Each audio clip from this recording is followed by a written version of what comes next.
ये तो हमने देखा कौन कौन से आंदोलन हुए जिसमें महिलाओं ने भाग लिया, साथ में महिलाओं के लिए, उनके अधिकार के लिए कौन कौन से संगठनों की स्थापना हुई। अब महिलाओं के संदर्भ में कानून, इसके बारे में हम पढ़ेंगे। तो वर्ष 1952 के कानून के अनुसार भारत सरकार ने हिंदू स्त्रियों को गुजारा भत्ता करने का अधिकार दिया। साथ ही पिता की संपत्ति में भी अधिकार दिया। स्त्री धन पर उसे अधिकार प्राप्त हुआ। बहुपत्नित्व प्रणाली समाप्त हुई और पुरुषों की भांति ही स्त्रियों को भी तलाक लेने का अधिकार दिया गया। आगामी दशक में क्या हुआ? महिलाओं के विषय में एक कदम आगे बढ़ने वाला कानून बना। वह कानून है दहेज प्रतिबंधित कानून 1961। वास्तव में दहेज प्रथा के लिए न जाने कितनी बहुओं पर अत्याचार किए गए, कितनी बहुओं को मारा गया था। तो इस कानून के अनुसार दहेज लेना अथवा मांगना फौजदारी अपराध माना गया। तो दहेज प्रथा का उन्मूलन कर सामाजिक आंदोलन को क्या किया गया? प्रोत्साहित किया गया। साथ ही इस कानून के कारण क्या हुआ? दहेज जैसी अनिष्ट प्रथाओं के कारण महिलाओं को दी जाने वाली यंत्रणाएं कम हुई। आगे चलकर महिलाओं को प्रसूति का अवकाश प्रदान कराने वाले प्रसूति सुविधा अधिनियम मैटरनिटी बेनिफिट एक्ट 1961 अस्तित्व में आया। इस अधिनियम द्वारा महिलाओं को प्रसूति के अवकाश का अधिकार प्राप्त हो गया और ये एक बहुत बड़ी सफलता थी स्त्रियों के पक्ष में। दहेज प्रथा के विरोध में जागृति। यद्यपि कानून तो लागू कर दिया गया था कि दहेज प्रतिबंधित है, फिर भी ऐसे समाचार पत्र में बहुत सारी खबरें आती थी कि पल्लू में आग लग गई तो महिलाओं की मृत्यु हो गई, कपड़े धोते समय पैर फिसल कर गिरने से महिलाओं की मृत्यु हो गई। तो जब इन घटनाओं पर गहराई से जांच की गई तो पता चला कि दहेज ही इसका कारण था। तो फिर 1984 में दहेज प्रतिबंधित सुधार अधिनियम अस्तित्व में आया। 1988 में 2209 महिलाएं, 1990 में 4835 और वर्ष 1993 में 5377 महिलाएं दहेज की शिकार बनी। तो जो ये दहेज प्रतिबंधित सुधार अधिनियम अस्तित्व में आया था, इसमें नियम और ज़्यादा कड़क हो गए थे।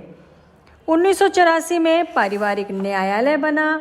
विवाह के पश्चात उत्पन्न होने वाले विवाद, घर गृहस्थी से संबंधित समस्याएं,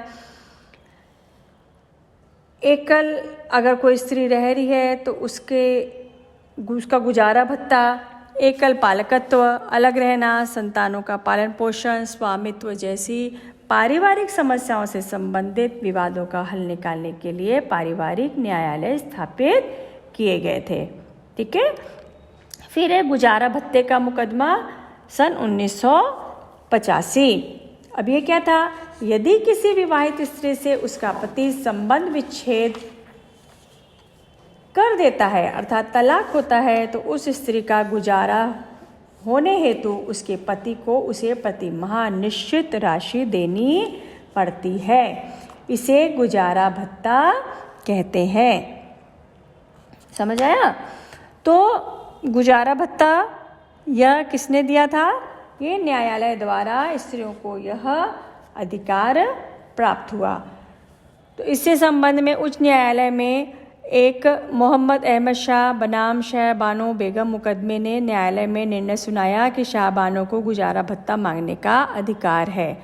लोगों ने काफ़ी हल्ला हो हल्ला मचाया था, परंतु फिर बाद में मुस्लिम वुमेन एक्ट एक पारित हुआ था जिसके अनुसार महिलाओं को गुजारा भत्ता देना पति को पड़ेगा। फिर सती प्रतिबंधित कानून 4 सितंबर 1987 को राजस्थान के देवरा गांव में रूप कुंवर नामक की विवाहिता सती हो गई। तो जो सती प्रतिबंधित कानून था वह सती प्रतिबंधित कानून 4 सितंबर 1987 को राजस्थान के देवरा गांव में रूप कुंवर नाम की विवाहिता सती हो गई। उसके सती होने का उदात्तीकरण करके सती प्रथा का गौरव किया गया। तो इसके विरोध में कुछ नारी मुक्तिवादी कार्यकर्तियों और पत्रकारों ने इस कांड की जांच पड़ताल की। तो सरकार ने अंत में वर्ष 1988 में कड़े प्रावधान करके सती प्रतिबंधित कानून पारित किया था। फिर है मानवाधिकार रक्षा कानून। स्त्री और पुरुष पर होने वाले अन्याय को दूर किया जा सके, इसलिए वर्ष 1993 में यह कानून बनाया गया। इसके लिए राष्ट्रीय मानवाधिकार आयोग का गठन किया गया। इस आधार पर कुछ राज्यों में राज्य मानवाधिकार आयोग की स्थापना की गई। इसके अंतर्गत सामूहिक अत्याचार, तलाकशुदा महिलाओं की सामाजिक दशा, महिलाएं सुरक्षित कार्य स्थान जैसे विभिन्न विषयों पर कानून ने प्रभावशाली भूमिका निभाई और महिलाओं पर होने वाले अत्याचार को दूर करने में क्या की थी, सहायता की थी। तो इसके बाद महिलाओं के लिए आरक्षण 73वें और 74वें संविधान संशोधन द्वारा महिलाओं को स्थानीय शासन संस्थाओं में 1/3 स्थान आरक्षित रखे गए, यानी 1/3 स्थान आरक्षित रखा गया। सरपंच, अध्यक्ष और महापौर जैसे पदों में से कुछ पद महिलाओं के लिए आरक्षित रखे गए। 15 राज्यों में महिलाओं के लिए 50% आरक्षण दिया गया। स्वतंत्रता के बाद वाले समय में भारतीय संविधान ने स्त्री पुरुष समता के सिद्धांत को स्वीकार किया। फलस्वरूप मतदान जैसा महत्वपूर्ण राजनीतिक अधिकार भी महिलाओं को प्राप्त हुआ। इस प्रकार हमने देखा कि इन प्रावधानों के फलस्वरूप महिलाएं शिक्षित होकर आज क्या करने लग गई हैं, अर्थार्जन करने लग गई हैं। नारी मुक्ति विचार ने स्त्रियों में आत्मबोध उत्पन्न हो रहा है। शिक्षा, अर्थार्जन, प्रशासन, राजनीति आदि सभी क्षेत्रों में महिलाएं बढ़ चढ़कर हिस्सा लेने लगी हैं और कानूनों ने सती, दहेज, बहुपत्नित्व जैसे अनिष्ट प्रथाओं पर क्या कर दिया है, प्रतिबंध लगाया है और इसके लिए कड़े से कड़े कानून बनाए हैं।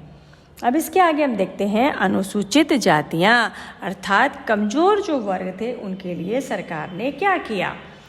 स्वातंत्र्य उत्तर समय में हमारे संविधान ने स्वतंत्रता, समता, बंधुता और सामाजिक न्याय जैसे मूल्यों को अंगीकार किया। उसी का अनुसरण करते हुए छुआछूत की प्रथा पर कानून ने क्या लगाया, प्रतिबंध लगा दिया। संविधान के 70वें अनुच्छेद के अनुसार छुआछूत प्रथा को समाप्त किया गया और अछूत वर्ग का समावेश अनुसूचित जातियों में किया गया।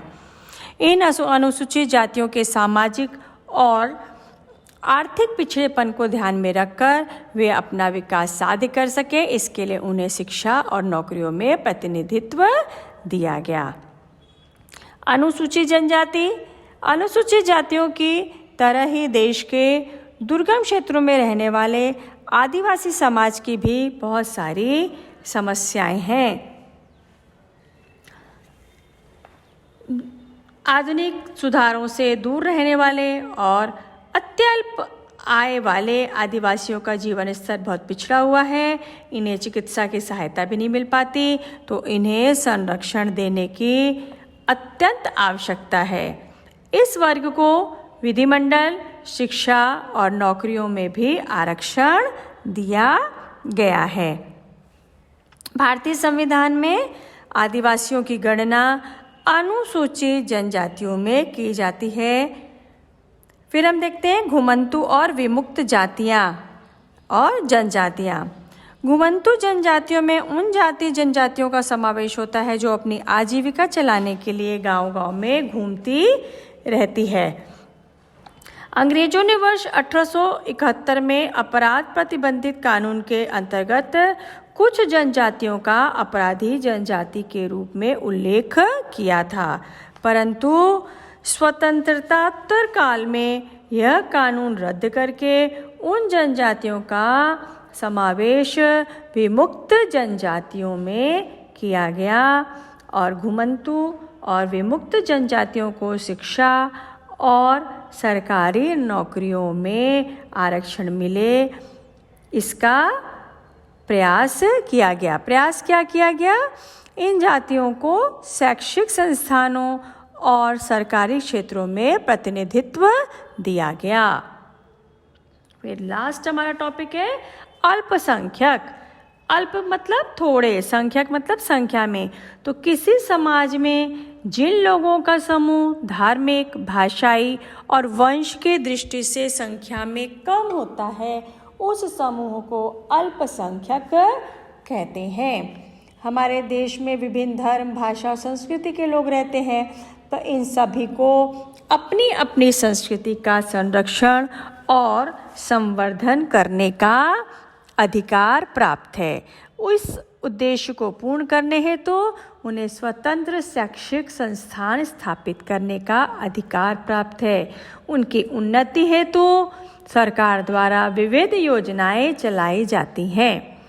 तो इस प्रकार आपने इस पाठ में पढ़ा कि महिलाओं की स्थिति कैसी थी, उनके सशक्तिकरण का प्रकटीकरण कैसा हुआ, महिलाओं ने किन किन आंदोलनों में भाग लिया, साथ ही महिलाओं के लिए कौन कौन से कानून पारित किए गए, दहेज प्रथा के विरोध में किस प्रकार जागृति हुई, महिलाओं को आरक्षण किस प्रकार प्राप्त हुआ, अनुसूचित जाति, जनजाति, घुमंतु, विमुक्त जनजाति और अल्पसंख्यकों के बारे में हमने इस पाठ में विस्तार से पढ़ा।